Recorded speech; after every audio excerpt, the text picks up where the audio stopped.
2020 6학년도 수능 연계교재 수능 완성의 유형 연습 두 번째 지문이죠. 경제 지문인데 물가 측정하는 거, 그죠? 물가 지수 확인하는 거. 그러니까 물가가 어느 정도 수준이냐, 그 측정하는 어떤 그 도구, 지수, 그죠? 그 이제 CPI, 그다음에 GDP 디플레이터 이 두 가지가 나오는데 그거에 대한 얘기입니다, 그죠? 크게 어렵지 않고 쭉 읽어지고, 그다음에 문제도 크게 어려운 것 같긴 한데 풀어봅시다, 그죠? 일단 1문단부터 봅시다. 아주 큰 부자를 이룰 때 흔히 백만장자, 밀레니어, 그죠? 밀리오니어, 요건 이제 그 100만 달러니까 100만에다가 지금 한 1,400원 정도 되죠. 그럼 한 1,400원, 한 14억 정도 되네. 14억. 그러니까 14억 정도만 되면 이제 100만장자가 되는 거네요. 근데 지금 우리나라 서울의 아파트도 거의 14억 다 넘지 않나? 기본적으로? 아닌가? 그죠? 하여튼 집값이 너무 올라가지고, 하여튼 지금 100만장자가 크게 의미가 없는 상황이다. 14억이 있다 그래가지고 100만장자다. 그 느낌이 다르죠, 그죠? 100만장자긴 한데 옛날 100만장자랑 지금 100만장자랑 다르다, 그죠? 그런 말을 사용하는데 100만장자는 말 그대로 100만 달러를 가지고 있는 사람을 이른다. 우리 돈으로 바꾸면 한 14억 정도. 1950년대까지만 하더라도 100만 달러는 무엇이든 살 수 있는 어마어마한 금액이었지만, 현재는 뉴욕에서 집 한 채 사기도 이제 어려운 금액이다. 우리나라는 14억이면 서울 제외하고는 웬만한 데 살 수 있긴 한데, 그죠? 하여튼 그렇게 하다. 그리고 서울에서 이제 좀 좋은 곳에 살려 그러면 14억으로 안 되죠, 그죠? 하여튼 그런 상황이다. 돈의 가치가 이제 이렇게 하락한 이유는 옛날에 14억 있었으면 그죠? 하여튼 그런 상황. 지금 그때 14억이랑 지금 14억이랑 아니 돈 가치가 다르죠. 돈 가치가 이렇게 이제 하락한 이유는 물가가 꾸준히 상승하면서 돈의 가치가 떨어졌기 때문이다, 그죠? 돈의 가치가 떨어진 거지. 물가가 계속 상승해가지고, 만약 물가가 급격히 상승하면 돈은 제 기능을 하지 못하게 되고, 물가가 지속적으로 하락하는 경우에는 소비를 미루는 경향이 나타나가지고 경기 침체가 된다. 그러니까 물가가 이제 상승할 때도 문제고, 또 지속적으로 하락할 때도 문제다, 그죠? 급격히 상승할 때 돈이 제 기능을 하지 못한다. 지금 우리나라도 지금 환율이 계속 오르고 있죠. 지금 문제입니다. 이거 이래갖고 기름값이라든지 아니면 그 수입해서 들어오는 원자재 이런 것들이 올라가면 물가가 계속 오릅니다, 그죠? 이거 어쩌려고 이러는 건지, 하여튼 생각이 있는 건지 없는 건지 모르겠는데, 하여튼 정부가 지금 이상한 행동을 하고 있어요. 하여튼 지금 경제가 지금 엉망진창이 되고 있는 상황이고, 하여튼 이제 이렇게 되는 거죠. 물가가 급격히 오르면 이제 이런 문제가 된다라는 거고, 그다음 이제 물가가 만약에 지속적으로 하락하는 경우, 급격히 하락도 문제지만 지속적으로 쭉 떨어지는 경우에도 문제죠. 왜냐하면 그냥 지금 오늘 사야 되는데 내일 되면 값이 떨어질 건데 사지 말아야 되겠다. 지금 사지 말고 이렇게 되기 때문에 경기가 침체가 된다, 그죠? 빨리 물건을 사고 또 그 사람이 일을 해가지고 돈 벌고 이런 식으로 돼야지 경제가 돌아가는 건데, 안 산다 이거지. 일주일 뒤에 값이 떨어질 텐데 뭐하러 지금 사냐, 일주일 뒤에 사지, 조금만 참자, 이렇게 된다는 얘기죠, 그죠? 따라서 경제가 안정적으로 유지하면서 성장하기 위해서는 물가 수준을 파악하고 물가를 관리하는 것이 필요하다. 물가 관리하려 그러면은 물가 수준을 파악을 해야 되겠죠, 그죠? 물가 수준을 파악하는 지표에는 여러 가지가 있지만 그 중에 대표적인 게 이제 그 소비자 물가 지수 CPI, 그죠? 그다음에 GDP 디플레이터 이 두 가지가 있다. 봅시다. 이 문단은 이제 CPI에 대한 얘기고, 3문단에서 이제 GDP 디플레이터에 대한 얘기고, 4문단 CPI, GDP 디플레이터 둘 다 얘기하고 있네. 그죠? 마지막 문단 쪽에는 CPI의 어떤 한계. 근데 이제 그 CPI나 GDP 디플레이터 이 두 가지를 가지고 이제 그 얘기를 하네요, 그죠? 이 두 가지 지표가 있다라는 거고, 그거에 대해서 얘기를 할 겁니다. 봅시다. 일단 디플레이터라는 게 영어로 따지면 수축시키다, 수축시키다, 그죠? 그런 개념인데 뭘 수축시킨다는 얘기지? 봅시다. 일단 소비자 물가지수 CPI부터 봅시다. CPI는 이 문단 도시 생활자의 평균적인 생계비나 구매력 변동을 측정하는 지표다. 그러니까 도시 생활자입니다. 그러니까 농촌 생활자 말고 도시 생활자의 평균적인 어떤 생계비, 얼마 이 사람들이 보통 이제 평균적으로 얼마나 쓰느냐, 그런 어떤 생계비나 구매력 변동, 그러니까 구매력이 좋아졌다, 구매력이 나빠졌다, 이런 걸 측정하는 지표다. 기준 연도에 이제 물가 수준을 100이라고 넣었을 때, 기준 연도에 이제 물가 수준을 100, 기준 연도 뭐 2020년도, 2011년도 이런 연도를 딱 100으로 딱 놓은 겁니다. 그래갖고 그보다 이제 올라가면 120, 그보다 내려가면 100, 뭐 90 이렇게 되겠죠, 그죠? 그걸 놓았을 때 비교 시점에 물가 수준이 얼마나 되는지를 상대적 크기로 표시한 것이다. 그죠? 뭐 120이냐, 90이냐 이런 걸 따지겠지. 이를 구하기 위해서 국가통계기관에서는 먼저 소비자들의 이제 지출 구조를 분석해가지고 가계 소비 지출에서 차지하는 비중이 큰 품목들을 선정하고, 이거 소비 지출에서 차지하는 비중이 크다는 말이 뭡니까? 자주 산다는 얘기지. 자주 산다. 그죠? 자주 사는 거 그런 거 선정하고, 자주 구매하는 것들 그것도 선정하고, 또 비중에 따라 가중치를 주네. 예. 그러니까 예를 들어 그런 게 쌀을 자주 사나요? 보리를 자주 사나요? 쌀을 자주 사지 보리는 잘 안 사죠. 그죠? 1년에 한 번도 안 사는 사람도 있죠. 쌀은 뭐 계속 사야 되는 거니까. 그죠? 예를 들어 쌀과 보리 얘기가 나오네.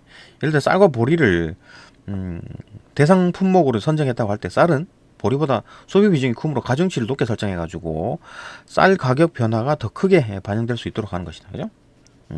쌀의 가격 변화가 더 크게 시키는 거지. 그게 CPI 지표입니다. CPI 지표. 그죠? 그러니까 보리랑 쌀이 같이 가격이 올랐다 하더라도 쌀의 어떤 가중치를 줬기 때문에 쌀의 비중이 더 크게 반영이 된다. 그겁니다. 그런 다음 이제 선정된 품목들의 이제 가격을 여러 지역에서 이제 주기적으로 직접 조사해가지고 평균하고, 여기저기 뭐 고가 뭐 경상도 뭐 전라도 뭐 강원도 이렇게 쭉쭉 조사를 하는 거지. 조사해가지고 평균화 해가지고 이를 이제 기준 연도와 이제 대비해가지고 CPI를 산출한다. 이렇게 이제 CPI를 산출하네요. 그죠? 그러니까 기준 연도가 100으로 잡고 그때보다 이제 올랐느냐 내렸느냐 그걸 본다는 얘기지. 그런데 소비자의 지출 구조는 변하기 때문에 그에 따라 품목이나 이제 가중치도 달라지겠지. 그죠? 당연한 얘기지. 달라지겠지. 이 구조가 이제 그러니까 옛날 한 10년 전에 비해서 쌀을 작게 먹죠. 외식을 한다든가 아니면 뭐 라면을 먹는다든가, 그죠? 뭐 그렇게 되겠지.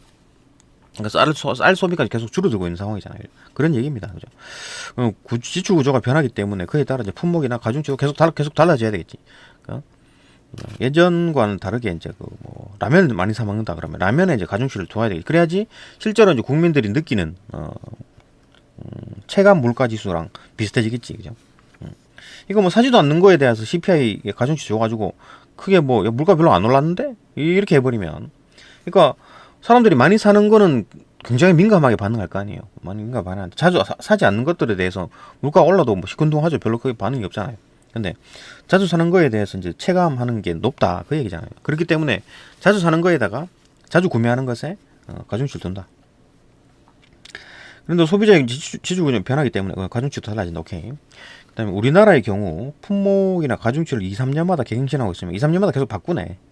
소비 패턴이 바뀌니까 5년마다 지수는 이제 초기화, 5년마다 이제 싹 초기화. 이게 2015년, 2020년, 2025년 이렇게 딱딱딱 5년마다 지수를 100을 이제 기준 연도로 바꾸네.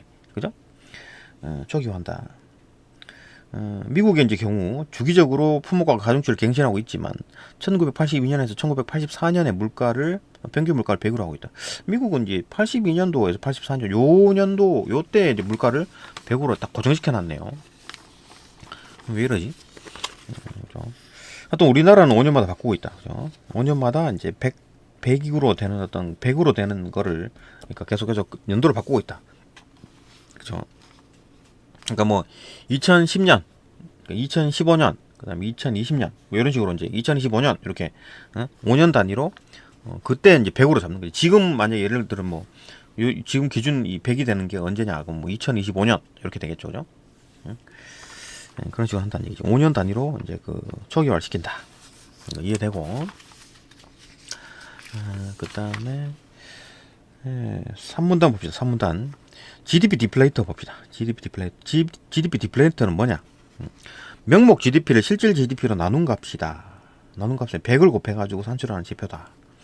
명목 GDP를 실질 GDP로 나눈 값에 100을 곱해가지고 산출하는 지표. 그러니까 실질 GDP를 분모고 명목 GDP는 분자고 그죠? 곱하기 100 하네. 퍼센트 개념인가? 그럼 명목 GDP는 뭐고 실질 GDP는 뭐냐 봅시다. 명목 GDP는 조사 기간 내에 국내에서 생산된 모든 최종 생산물의 수량의 가격을 곱해가지고 산출한 값이다. GDP라는 것 자체가 총생산이죠. 총생산. 명목 GDP는 국내에서 생산된 모든 어떤 그 생산물의 개수에다가 가격을 곱한 거야. 그러면 총 비용, 총 어떤 그 물건을 다 팔았을 때 버는 돈이 되겠죠. 그죠? 그 물건 다 싹 다 팔았을 때 버는 돈. 그죠? 그만큼 생산에 얼마치를 생산했다. 그걸 따지는 거네. 그게 명목 GDP다. 명목 GDP의 이제 변동에는 최종 생산물의 이제 수량과 가격 변동이 함께 작용한다. 그 명목 GDP가 변동했다라는 거는 즉 명목 GDP는 수량 곱하기 가격이니까 수량이 바뀌거나 뭐 가격이 바뀌면 GDP가 변동하겠지. 가격이 고정되어 있더라도 생산을 많이 하게 되면 명목 GDP는 늘어나죠. 그죠? 또 반대로 수량은 고정되어 있는데 가격이 올라가 버리면 명목 GDP는 올라간다는 얘기잖아요. 그죠? 그렇기 때문에 때로는 물가 상승으로 인해 착시 현상이 일어날 수 있다. 이 말이네요. 그러니까 수량은 똑같은데 물가가 올라가지고 가격이 오른 거야. 그러면 GDP가 지금 오른 게 되잖아요. 그러니까 야 경제가 잘 돌아가네. 그거 아니죠. 물가가 올라버린 거라고. 명목 GDP는 올랐다. 야 우리 경제 최고로 좀 잘 되고 있는데 그게 아니죠. 오히려 이제 수량은 줄었는데도 불구하고 가격이 올라가지고 명목 GDP가 올랐을 수도 있잖아요. 수량 곱하기 가격이니까. 나라가 이제 그 생산을 적게 하고 있는 상황이죠. 그죠? 생산이 줄면 안 좋은 거지. 기업이 안 돌아가고 있는 상황이잖아요. 그죠? 근데 명목 GDP는 올랐기 때문에 야 나라 잘 돌아가고 있다. 이거 수치로 장난칠 수가 있는 거지. 그죠? 그러니까 나라에서 막 야 우리나라 지금 잘 되고 있어요.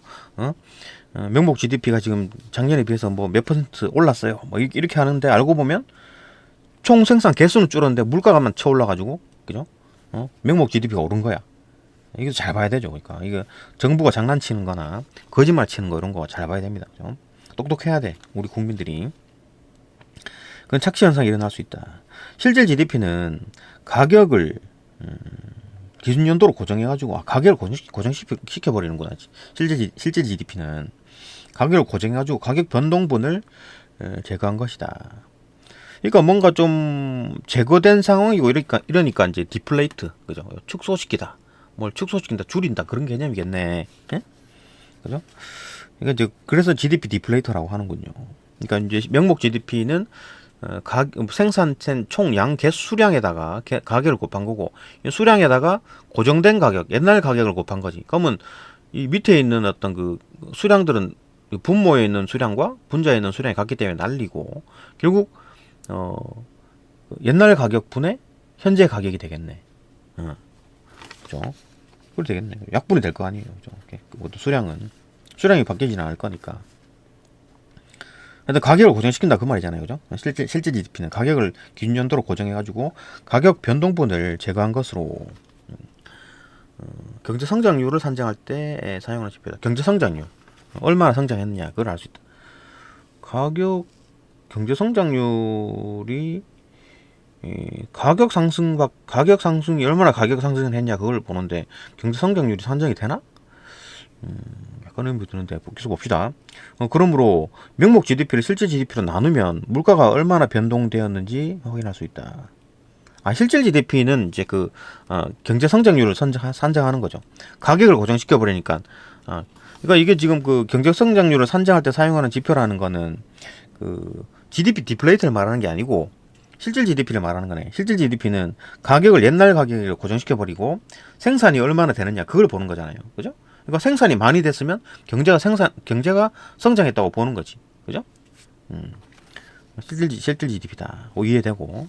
그러므로 명목 GDP를 실질 GDP로 나누게 되면 물가가 얼마나 변동되었는지 확인할 수 있다. 그러니까 옛날에 100원이었는데 지금 200원이다. 그러면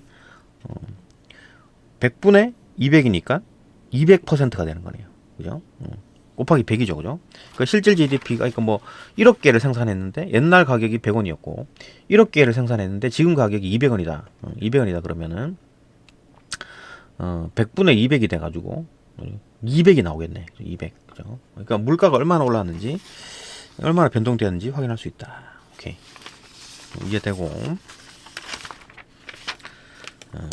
그 다음 문단 3, 1, 2, 3. 4문단. 예, 4문단 봅시다. 4문단. CPI와 GDP 디플레이터는 비슷하게 움직이지만 산출 방법에 따른 차이가 존재하며 그렇겠지. CPI와 GDP 디플레이터는 방법이 다르죠. 산출하는 방법이 공식이 다르잖아요. 공식이 다른데 비슷하게 움직이는 건 맞지. 왜냐하면 결국 둘 다 이제 물가 수준, 물가 파악하는 지표니까 물가가 오르면 얘들도 오를 거니까 그죠? 그럼 뭐 물가가 오르고 있는데 한 놈은 떨어지고 막 이런 거 물가가 막 떨어지는 지표가 나오고 이러는 건 틀린 거잖아요. 그죠? 그럴 거니까 그게 막 비슷하게 나오겠지. 뭐 정도의 차이가 있겠죠. 그죠? 봅시다. 그렇기 때문에 뭐 산출 방법이 다르기 때문에 이용 분야도 다르다. 그렇겠지. CPI에는 가게에서 많이 소비하는 품목이 이제 반영이 되지만, 그렇죠? 가게에서 많이 사용하는 도시 사람들의 이제 그 소비 패턴을 파악해가지고, 그걸 이제 반영시키잖아요. 그래서 가중치도 주고, 뭐 이런 거니까. 가게에서 많이 소비하는 품목이 반영되지만, GDP 디플레이터에는, 가게에서 소비하지 않는 품목까지 반영이 된다. 가게에서 소비하지 않는, 품목까지 반영이 돼가지고, 국내에서 생산되지 않는 제품은 제외된다. GDP 디플레이터는 가게에서 소비하지 않는 품목까지 모두 다 반영하잖아요. 응? 이거 뭐 명목 GDP니까 그죠? 실질 GDP든 간에 어쨌든 국내에서 만들어지는 어떤 모든 어떤 그 생산품의 수량이 들어가는 거잖아요. 그 각각의 어떤 가격도 다 들어가는 거기 때문에 GDP 디플레이터는 결국 가게에서 쓰지 않는 것, 뭐 뒤에 나오는 선박 같은 거죠. 무기 이런 거는 가게에서 안 쓰잖아요, 그죠? 집에서 안 쓰는 것들이다. 그게 다 반영이 된다. 어쨌든 생산한 거니까 반영이 되면 국내에서 생산되지 않는 품목은 이제 제외된다. 그 더군다나 이제 그 국내에서 생산되지 않는 그 GDP니까, 그죠? 국내 총생산이니까 우리 회사인데 삼성인데도 불구하고 뭐 현대차인데도 불구하고 밖에서 해외에서 생산했다.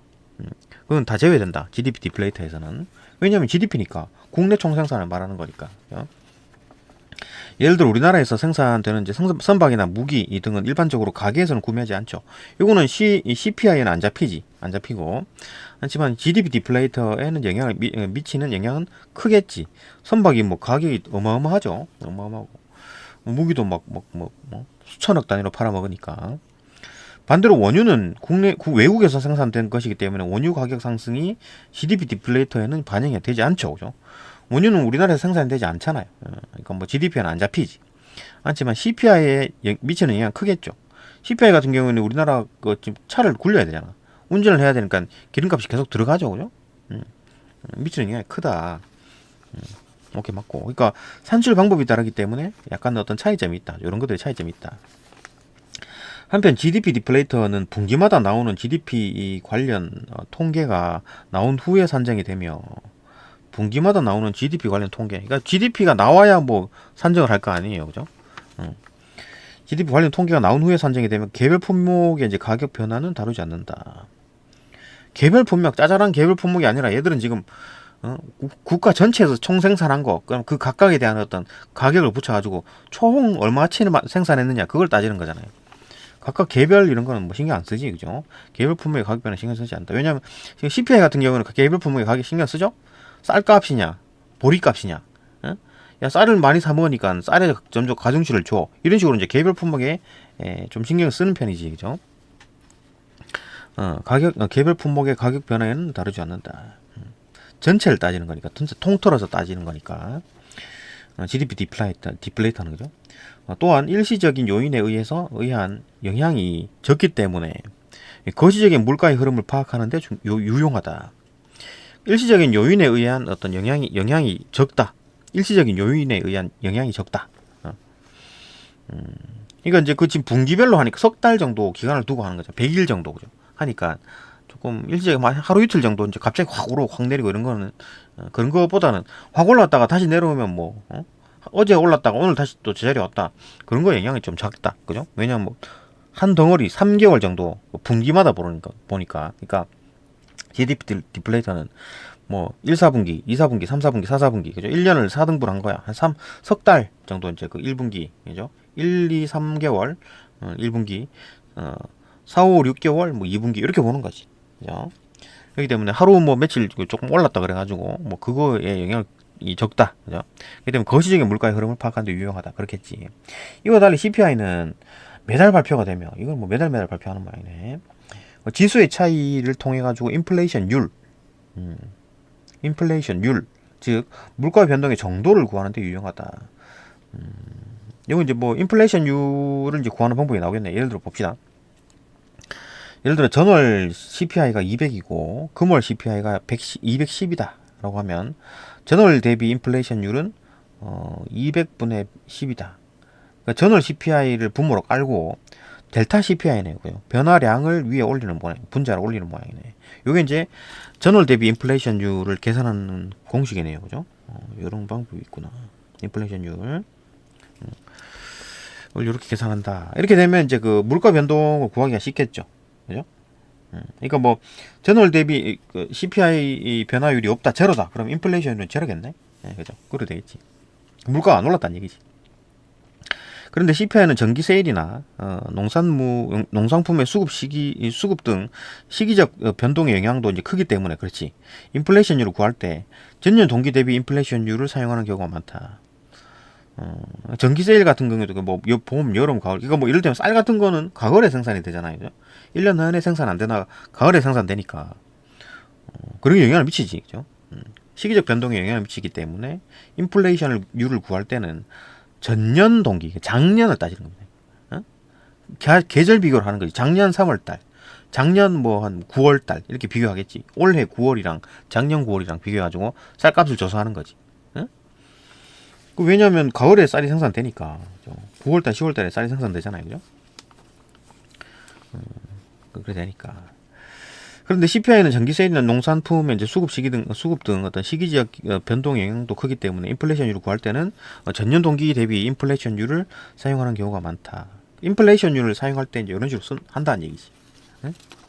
그러니까 전년 동기, 지난달 걸로 하는 게 아니라 전월 대비를 쓴 게 아니라 전년 동기, 전년 대비 인플레이션율을 쓴다.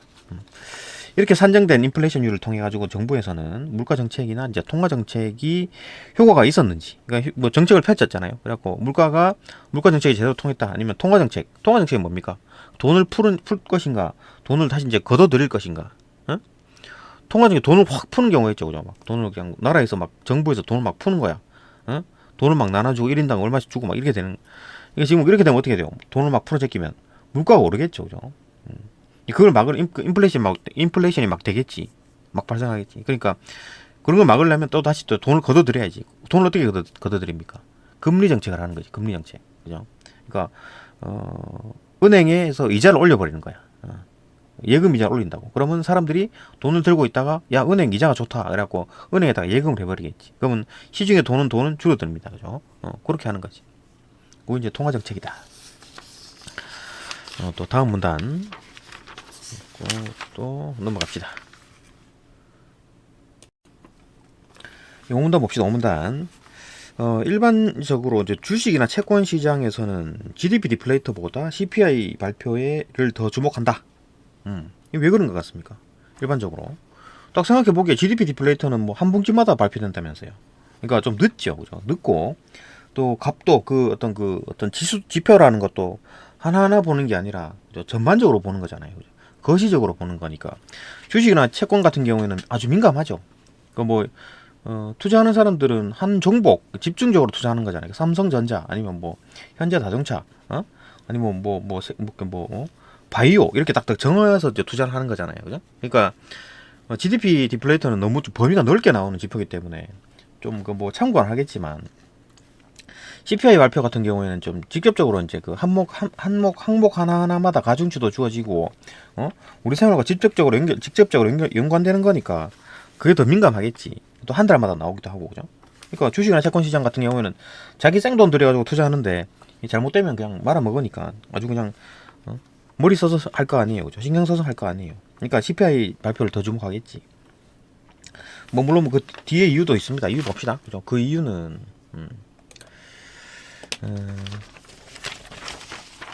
그 이유는 CPI가 어떤 뭐 예산이나 통화 정책과의 연관성이 크기 때문이다. 그러니까 예산 같은 경우에는 정부가 하는 거죠. 정부가. 그죠? 정부 차원에서 예산 집행하는 거. 그것도 이제 CPI 보고 한다 그러네.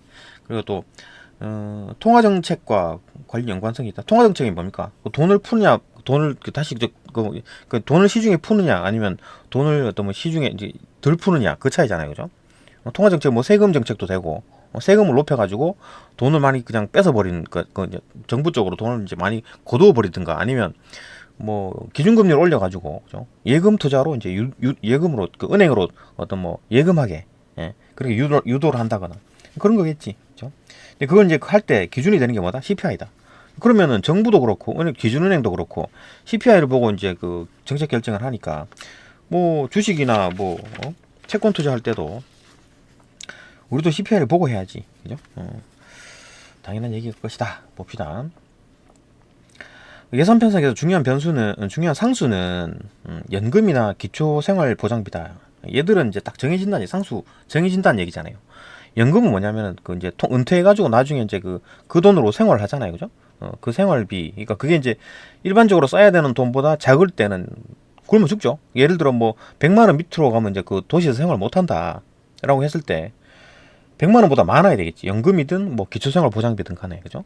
응? 기초생활 보장비도 비가 이제 그 일반적인 생활할 수 있는 최저 생계비보다 많아야 될 거 아니야, 그죠? 그러니까 이제 그게 이제 중요한 상수가 된다. 그거 이제 고정값이라는 거지, 그죠? 이걸 예산 편성할 때 이제 참고를 한다는 얘기잖아, 정부에서. 그때 이제 뭘 보고 결정하느냐? CPI 보고 이제 결정한다는 얘기지. 이는 CPI와 연동되어 결정된다. 그러니까 정부 정책도 CPI와 연관된다, 그 얘기고, 또 시중 유동성이나 경기 상황에 따라 기준금리를 조정하게 되는데, 이건 이제 중앙은행에서 하겠죠. 기준금리 조정. 그러니까 기준금리를 올려버리면 어떻게 돼요? 일단 대출 금리가 올라가니까 안 빌리려 하겠지, 돈을, 그죠? 그리고 또 뭐 예금 금리가 올라간다 그러면, 뭐 예금 금리 같은 게 올라간다고 하면 사람들이 은행에다가 돈을 예금을 하겠지, 그죠? 시중에 있는 돈이, 그죠? 그러니까 시중에 돈이 덜 풀리게 된다, 그 말이잖아요, 그죠? 기준금리를 올리게 된다. 대출에도 영향을 미치고 예금에도 영향을 미치게 된다. 그러니까 그랬고 이제 그 시중의 유동성이 이제 줄어들게 하겠죠, 그죠? 줄어들게 하고 또 늘어나기도 한다. 그 결정할 때도 CPI로 보겠네요, 그죠? CPI는 금리 정책을 결정하는데 가장 중요한 참고 자료이다. 이거 기준 뭐 중앙은행, 그다음에 정부, 얘들 둘 다 CPI 보고 결정하네. 그러면은 뭐 주식 투자 아니면 뭐 채권 어떤 뭐 산다라고 할 때 둘 다 이제 그 CPI를 봐야 되겠네. GDP 디플레이터보다, 그죠? 그 채권 같은 경우는 뭡니까? 채권이 뭐예요? 그죠? 자꾸 어렵게 생각하는데 그냥 뭐 은행 같은 것도 채권이죠. 채권 일종이죠. 내가 만약에 100천만 원을 은행에다 갖다 넣어놓고 나중에 5% 이자로 지금 한 2.5% 하나? 3% 하나? 3% 이자로 이제 그 돈을 뭐 이자 쳐줄게 하고 은행에서 그렇게 얘기해 주잖아요. 그러면 이제 내가 이제 예금을 하는 거지. 그게 이제 일종의 채권이죠. 내가 이제 그 1년 후에 이날, 그죠? 딱 1년 후에 요날 찾아가가지고 오늘부터 딱 1년 후에 1년 후에 은행에 찾아가가지고 돈 달라라고 하면은 원금에다가 불어나는 이자만큼 주겠죠, 그죠? 그게 채권입니다, 채권, 그죠? 그 은행채, 그다음에 국가가 그렇게 하면 국가채, 국채, 그죠? 깡패들이 하면 사채, 그죠? 사채. 그 이자가 높죠, 그죠? 이자. 걔들은 뭐 막 패고 때리고 이러죠, 그죠? 어쨌든 간에 뭐 그런 게 이제 채권입니다, 채권, 그죠? 뭐 그런 거다. 계속 봅시다. 그러니까 나중에 약속을 하고 내가 돈을 주고 뭐 얼마를 받겠다, 아니면 내가 빌려주고 얼마를 받겠다, 뭐 이런 거지, 그죠? 돈 주고 받는 어떤 그거 이제 할 때 이제 종이 써놓은 거, 그 채권 쪼가리다라고 보면 되겠죠. 계속 봅시다. 하여튼 미국에 그러니까 뭐 정부나 은행이나 둘 다 CPI 보고 결정한다, 정책을 핀다. 미국의 경우 양적 완화 정책, 예전에 뭐 코로나 있어가지고 뭐 양적 완화 정책 했죠. 돈을 막 풀었죠. 그래가지고 유동성 증가, 돈이 막 시중에 막 풀린 거야. 그러면 돈의 가치가 떨어지죠. 그럼 물가가 당연히 상승하죠. 돈이 많이 풀려 있으니까 물가가 당연히 상승한다고. 그러니까 이번에도 그렇잖아요. 무슨 민생지원금인가에 돈 줘가지고 1인당 뭐 20만 원, 15만 원 줬죠, 그죠? 그거 가지고 이제 사 먹었어. 싸 먹을 때는 좋지. 근데 물가가 오르잖아요. 근데 물가가 다시 내려오나? 안 내려오죠, 그죠? 안 내려옵니다. 그러니까 뭐야? 그러니까 물가가 좀 낮을 때, 오르기 전에 상황, 낮은 상황에서 그냥 쭉 살았으면 됐는데, 괜히 돈 20만 원 받아가지고 물가만 쳐올려가지고 이제 20만 원 다 쓰고 난 뒤에 이제 내 돈으로 이제 뭐 사 먹어야 되잖아요. 어? 비싸게 사 먹는 거라고. 그러니까 안 받기만 못한 거라고요. 무슨 말인지 알죠, 그죠? 무슨 말 이해되죠? 물가가 다시 내려오면은 그럼 상관없어. 어? 물가 안 내려온다고. 그러니까 괜히 주머니 한 20만 원 받고 물가만 올려놓은 거예요. 그럼 이제 20만 원 다 쓰고 난 뒤에는 내 돈 계속 써야 되는데 비싼 돈을 계속 줘야 된다는 얘기잖아요, 그죠? 손해예요, 오히려 손해라고. 왜 이런 걸 모르지, 사람들이? 그죠? 이상한 사람들. 하여튼 그렇습니다. 유동성이 증가하면 당연히 물가가 오릅니다. 아이고 뭐 한 13조 정도 퍼붓는 거 뭐 어때? 아니에요. 물가 오릅니다. 그죠? 조금만 건드리면 탁탁탁 올라요, 물가는. 하여튼 유동성 증가 때문에 물가가 상승했다. 그죠? 2022년 6월에는 이제 전년 동월 대비 작년 2021년 6월이겠네. 그거 대비 이제 CPI 인플레이션율이 8.6%에 이르렀다. 이거 미국 얘기입니다. 8.6%면 얼마예요? 이거 한 10%좀 되네. 그러니까 옛날에 이제 뭐 만 원짜리를 사 먹던 거를 이제 11,000원 줘야 되는 거야.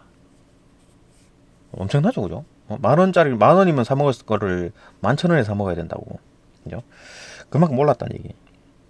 그러니까 대단한 거지. 많이 올랐다는 얘기죠. 그러자 중앙은행에서는 2.25% 포인트씩 이제 조정하더니 중앙은행에서는 이제 그 0.25% 포인트 가지고 올렸다 내렸다 이렇게 장난쳤는데 조정했는데 기준금리를 한 번에 0.75% 포인트 확 올려버려. 이게 자이언트 스텝. 이게 금리를 올려버리면 어떻게 돼요? 금리를 올려버리면 예금 금리 같은 경우에는 금리가 좋아졌죠, 그죠? 그러니까 이제 그 시중에 있는 돈들이 은행으로 들어가겠지. 또 대출 개념으로 보게 되면 대출 관점에서 보게 되면 이자가 올라 버렸어. 야, 그럼 안 빌려야 되겠다. 이렇게 되겠죠, 그죠? 그 시중에 돈이 안 간다는 얘기지, 그죠? 이렇게 해가지고 이제 그 시중에 풀려있던 유동성, 증가되어 있던 유동성이 좀 줄어든다. 그 시중에 있던 돈들이 이제 그 은행으로 들어가는 겁니다, 그죠? 이렇게 된다. 여기서 관련 문제가 있었죠. 그 인플레이션율이 8.6%다라는 거는 8.6%라는 요 경우에도 8.6%고 요 경우에도 8.6%죠. 이해되나? 그죠? 그러니까 CPI 인플레이션율이 8.6%라는 얘기는 요것도 되고 요것도 되잖아요. 그죠? 그러니까 이거는 작년 6월 작년 6월이 100이었으면은 요거죠. 요 값이죠. 그죠? 현재 그 CPI는 요거죠. 그죠? 작년 6월이 200이었다면 현재 CPI는 요거잖아. 둘 다 8.6%입니다. 그죠? 이해되죠? 그죠? 요거 뒤에 문제 나오죠? 그것도 문제 나와서 또 봅시다. 그 다음에 그 결과 주식시장에 이제 투자된 어떤 그 자금들이 주식시장에 투자된 자금들이 이제 높은 금리를 찾아가지고 야, 금리 좋네, 은행 금리 좋네 이래가지고 채권시장 아니면 은행으로 이제 우르르 들어간다는 얘기. 채권도 마찬가지 은행에 포함되죠. 이거 통장 같은 거, 예금 같은 것도 채권으로 볼 수 있는 거지. 은행채, 그죠? 그러니까 내가 이제 오늘 이제 1,000만 원을 은행에다 갖다 꽂아 놓으면 은행에서 야, 5% 이자 쳐줄게. 해갖고 1년 뒤에 찾아가면 원금에다가 이자 5% 해가지고 돈을 준다는 얘기지. 그 쪼가리를 그 채권 쪼가리죠, 그죠? 그래 보면 돼요. 다 채권이지. 나라에서 그렇게 하면 외국에서 대한민국에다가 이제 그렇게 돈 빌려주고 이자 쳐갖고 받는다. 국채, 그죠? 깡패한테 그렇게 하면 사채, 그죠? 깡패한테 돈 1,000만 원 빌리고 나중에 이자 쳐가지고 갚아줄게.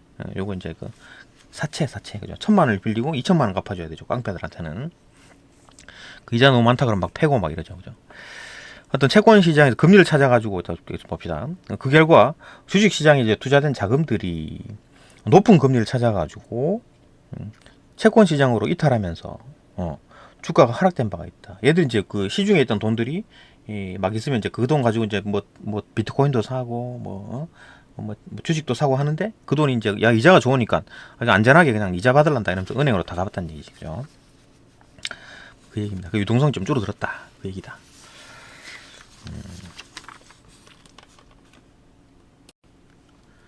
예, 마지막 문단 봅시다. CPI는 여러 가지 면에서 유용한 지표지만 한계도 있다. 그 CPI 같은 걸 가지고 CPI를 가지고 정부 정책, 정부도 요거 이용하고 중앙은행도 요거 이용하고 그리고 또 이제 그렇게 하기 때문에 우리 일반적인 어떤 투자자들도 요거 이제 CPI를 보고 하는데 이게 한계가 있다 그러네. 봅시다. 우선 대체 효과에 따른 어떤 지수의 왜곡, 대체 효과에 따른 지수의 왜곡, 대체 효과라는 게 있다. 그래서 봅시다. 그게 뭔지. 모든 재화의 가격이 같은 비율로 변하지 않기 때문에, 그렇죠? 쌀값이 뭐 10% 올랐다. 보리값이 10%딱 올랐다. 쌀값이 10% 오른다고 보리값이 10% 오르나요? 그렇지 않죠, 그죠? 변하지 않기, 똑같은 비율로 변하지 않기 때문에 가중치가 높은 재화의 어떤 가격이 오를 경우 가중치가 낮은 재화의 소비량이 늘어난다. 예를 들어 쌀을 만약에 보리가 지금 더 비싸지 않나? 뭐 쌀은 하여튼 모르겠는데 하여튼 뭐 라면으로 비유합시다. 라면, 그죠? 그러니까 쌀을 사 먹다가 그게 이제 가중치가 높은 쌀, 그죠? 쌀을 밥은 먹어야 되잖아. 그게 이제 재화 가격이 올랐어. 쌀값이 10% 올라버렸어. 그러면은 아니 라면 사 먹어야 되겠다 이러고 라면 사 먹는다는 얘기지, 그죠? 그래갖고 가중치가 낮은 재화, 라면도 가중치가 높은데 쌀, 그러니까 보리라고 합시다. 그러니까 쌀은 가중치가 높고 보리는 가중치가 낮잖아요, 그죠? 근데 쌀값이 너무 많이 올랐어. 그러면 좀 보리 좀 사가지고 섞어 먹어야 되겠다 이렇게 되겠지, 그죠? 가격이 오를 경우 이제 그게 이제 대체 효과네. 대체 효과. 가중치가 낮은 재화의 소비량이 늘어난다. 그렇지만 CPI 가중치는 재화의 대체 가능성을 이제 배제하고 있으므로, 그죠? CPI 가중치는 그 낮은 재화, 보리에는 가중치를 안 매겼잖아요. 쌀은 이제 가중치를 매겼잖아. 자주 사니까, 그죠? 구매하는 사람들이 민감하게 반응하니까 쌀값은. 그러니까 이제 보리값은 뭐 크게 민감하게 반응하지 않으니까 그 가중치를 안 뒀다고. 그렇게 되면 이제 생계비 변동이 이제 과대평가되는 거지. 그러니까 쌀값이 오른다고 해가지고 그 오른 만큼 그만큼 부담을 느끼냐, 그게 아니지. 쌀 대신에 뭐 보리 섞어서 먹으면 되니까, 그죠? 그만큼 크게 뭐 물론 뭐 좀 이제 그 물가 오른 거에 대해서 조금 이제 그 고통을 느끼지만 뭐 되게 많이 이제 막 너무 과대하게 막 고통을 느끼지 않는다. 왜냐하면 뭐 보리 싸가지고 보리를 사가지고 섞어 넣으면 되니까, 그죠? 이제 느끼는 것보다 이제 너무 과대하게 평가되기도 한다. 그 얘기네요, 그죠? 대체 효과 때문에. 일단 첫 번째 한계가 이제 그 대체 효과라는 걸 이제 간과하고 있다. CPI는, 그죠? 또한 새로운 상품이 시장에 나오면 소비자의 선택의 폭이 넓어진다. 새로운 상품이 시장에 딱 나왔어. 그러면 선택의 폭이 넓어지면서 더 낮은 비용으로도 동일한 생활 수준을 유지할 수 있다는 점이 이제 반영되지 못한다. 그러니까 뭐 새로운 상품, 뭐 쌀과 보리를 대체할 수 있는 어떤 뭐 새로운 뭐가 나왔어. 근데 그게 이제 뭐 쌀도 안 사고 보리도 안 사고 그냥 그거 사 먹겠지. 뭐 이상한 어떤 미리 만약에 아주 그냥 싸게 풀렸다라고 할 때 그거를 이제 사 먹겠지, 사람들이, 그죠? 선택의 폭이 막 넓어지는 거지. 쌀 먹을까, 뭐 밀 먹을까, 뭐 보리 먹을까, 이렇게 넓어지면서 이제 어떤 게 제일 싼데 이래갖고 밀이 제일 싸네. 그럼 밀 사 먹겠지, 그죠? 더 낮은 비용으로도 동일한 생활 수준을 이제 유지할 수 있다 하는 점은 이제 그런 게 반영되지 않는 거지. 그 새로운 상품 같은 경우에는 CPI에서 안 잡힌다는 얘기잖아요, 그죠? 자주 사는 상품에 이제 그에 가중치를 주는 거잖아요. 근데 새로운 상품은 CPI에 안 잡힌다는 얘기잖아요, CPI에, 그죠? 그러니까 이제 CPI 지수에 안 잡히는 새로운 상품 때문에 조금 좀 실질적으로 이제 어떤 국민들에게 이제 뭐 어떤 직접적인 영향을 미치는 것보다 조금 멀어진다. 체감이 달라진다, 그죠? CPI랑 국민 느끼는 거랑. 또 자동차나 컴퓨터의 경우 매년 이제 성능이 개선되면서 또 이제 가격이 올라가는데, 이거 세 번째 한계네요. 자동차나 컴퓨터 같은 경우에 이제 매년 성능이 좋아지죠. 개선되면서 가격도 같이 올라가는 거지, 그죠? 이는 이제 물가만 올라가는 것과는 이제 다르죠. 개념이 다른 거지. 성능이 더 좋아진 거니까. 뭐 작년 컴퓨터는 이제 오히려 가격이 떨어지지 않나? 그죠? 똑같은 성능의 컴퓨터면 가격이 떨어지죠, 그죠? 근데 이제 성능이 좋아지니까 값이 올라가는 거지. 이거는 이제 그 물가 오른 거랑 상관없이 가격이 올라가는 거잖아요, 그죠? 근데 CPI는 제대로 반영되지 못한다. 그 CPI 같은 경우에는 뭐 성능이 좋아가지고 가격 오른 거에 대해서는 생각을 안 하고, 컴퓨터는 가격이 올랐는데요, 이렇게 보는 거잖아요, 그죠? 반영이 안 된다, 그 얘기네. 따라서 CPI 정확성을 어떻게 제고할 것인지에 대한 문제는 경제학자들 사이에서 중요한 연구 과제다. 뭐 해결이 안 되고 있다는 얘기죠, 그죠? 연구하고 있다는 얘기니까. 세 가지 한계, 그러니까 뭐 대체 효과, 그죠? 두 번째 이제 새로운 상품, CPI가 적용되지 않는 새로운 상품, 신상품이 뭐 나왔어. 그 다음에 또 세 번째, 어떤 뭐 컴퓨터처럼, 그죠? 성능이 개선되면서 가격이 오른 거에 대해서는 같이 이제 컴퓨터 이렇게 한 덩어리로 보는 거니까, 예전 컴퓨터, 지금 컴퓨터 이렇게 구분하지 않고 그냥 컴퓨터 한 덩어리로 딱 보잖아요, 그죠? 그러니까 CPI 안 잡힌다 그 얘기잖아요. 네, 여기까지 보고 이제 문제 풀어봅시다. 문제는 다음 영상으로 넘어갑시다.